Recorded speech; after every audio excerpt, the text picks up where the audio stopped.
We know exactly where is the so called supreme leader is hiding. یہ کی زبان ہے، یہ کوئی زبان ہے. تھرڈ کلاس بندہ اس طرح کی زبان یوز کرتا ہے کہ ہمیں پتہ ہے کہ تمہارا سو کالڈ سپریم لیڈر کہاں گھسا ہوا ہے، کہاں چھپا ہوا ہے.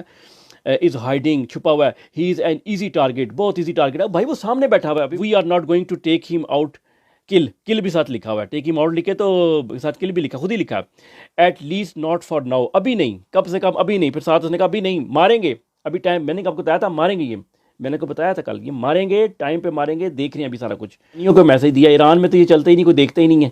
تو بیسیکلی تو دھمکی اوپر والی ہے، انکنڈیشنل سرنڈر. یہ وہی جو عراق کو انکنڈیشنل سرنڈر کیا تھا نا، اس کے بعد عراق کو خالی کیا. پھر جب پتہ لگ گیا کہ اس کے بعد کچھ بھی نہیں ہے، یہ چوں بھی نہیں کر سکے گا، ہم فوجی ایسے ڈالیں گے اور بغداد پہ قبضہ ہو جائے گا ایک دن کے اندر.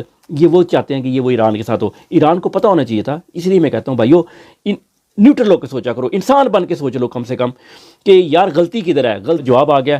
انہوں نے کہا جی کہ ایران وونٹ ایکسیپٹ امپوزڈ وار اور پیس. امپورٹنٹ لفظ دو ہیں. ہم کوئی بھی امپوز کی ہوئی زبردستی کا، نہ تو ہم امن ایکسیپٹ کریں گے، نہ زبردستی کا امپوز کیا ہوا ہم جنگ ایکسیپٹ کریں گے. دونوں کو ہم ریزسٹ کریں گے. اور انکنڈیشنل سرنڈر کی تو بات ہی کوئی نہیں ہوتی. اور باقی انہوں نے کہا کہ ہم یہ ایزی ٹارگٹ ہے، اس امریکہ کو ٹارگٹ کرنا، وہ زیادہ قریب ہے. اسرائیل ہم سے دور ہے. تو کل میں نے آپ کو بتایا تھا کہ مجھے برا چانس ہے کہ آج حملہ کر دے گا امریکہ، لیکن آج نہیں ہوا. لیکن دے ول ڈو اٹ، دے ول کم. انہوں نے پلان بنایا کہ آپ پہلے کریں گے، ایران کو تباہ کریں، سب کچھ کر دیں، اور کوئی ایسا ایونٹ کریٹ ہو جائے، فالس فلیگ یا کوئی ایران کی طرف سے، جس کے بعد ہم جو ہے چڑھ دوڑیں گے، سارے چڑھ دوڑیں گے، اور سارے چڑھ دوڑیں گے. اور نیوکلیر فیسلٹی پہ دوبارہ حملے کیے کل اسرائیل نے. دیکھو وہاں سے تابکاری اگر ہوتی ہے تو اگر سمندر میں چلی جاتی ہے، پانی میں چلی جاتی ہے، تو ساری دنیا کے لیے پریشانی ہے یار. مچھلیاں، جانور، اس کا بھی الزام اسی پہ لگائیں گے.